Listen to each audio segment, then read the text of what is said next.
കൊല്ലങ്കോട് വെള്ളരിമേട് വീണ്ടും ഒരു ദുരന്ത സ്ഥലമായിട്ട് മാറുകയാണ്.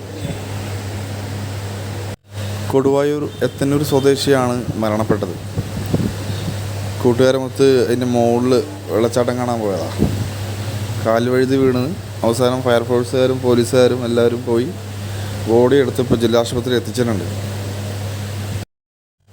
പതിവില്ലാത്ത വിധം ജനം വെള്ളരിമേട്ടിലേക്ക് ഒഴുകിയെത്തുന്ന ഒരു സാഹചര്യം കഴിഞ്ഞ ദിവസങ്ങളിലെല്ലാം നമ്മൾ സോഷ്യൽ മീഡിയയിൽ കാണുന്നുണ്ട്. വെള്ളരിമേടിൻ്റെ താഴെ നിന്ന് ആ വെള്ളച്ചാട്ടം കയറാൻ ഏകദേശം ഒരു കിലോമീറ്ററോളം മേലെ നടക്കണം. പല സ്ഥലങ്ങളിലും കുത്തനെയുണ്ട്, കയറാൻ ഭയങ്കര പ്രയാസപ്പെടുന്ന സ്ഥലങ്ങളുണ്ട്. ആ സ്ഥലത്തേക്കാണ് കുട്ടികളെയും സ്ത്രീകളെയായിട്ട് നമ്മുടെ നാട്ടിലുള്ളവരൊക്കെ കയറി ചെല്ലുന്നത്. എത്രത്തോളം അപകടം നിറഞ്ഞതാണെന്ന് അവിടെ ഒരിക്കൽ പോയവർക്ക് തിരിച്ചറിയും. ഭയങ്കര ബുദ്ധിമുട്ടേറിയ ഒരു സ്ഥലമാണ്. അവിടേക്കാണ് ഇങ്ങനെ ജനം ഒഴുകിക്കൊണ്ടിരിക്കുന്നത്.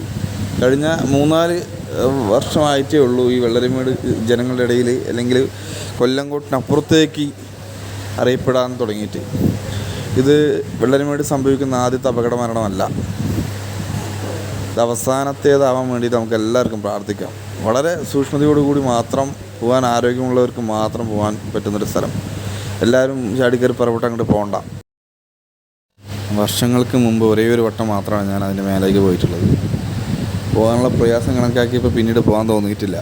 താഴെ പോവും, കുട്ടികളുമൊത്ത് കളിക്കും, അതോടുകൂടി തീരും. അത്രയും റിസ്ക്കാണ് മേലെ കയറി പോയി വരുന്നതൊക്കെ. അവിടേക്ക് ഇപ്പോൾ നോക്കുമ്പോൾ കുട്ടികളും സ്ത്രീകളും ഉൾപ്പെടെ ഒരുപാട് പേരാണ് ഒഴിവ് ദിവസങ്ങൾക്കൊക്കെ അവിടെ കയറി കളിക്കുന്നത്. എന്തായാലും ഈ മരണം അവസാനത്തേതാവട്ടെ. ഇനി എല്ലാവരും വളരെ ശ്രദ്ധയോട് കൂടിയിട്ട് കൈകാര്യം ചെയ്യേണ്ട സ്ഥലമായിട്ട് ഇത് മാറണം. ശ്രദ്ധിക്കണം.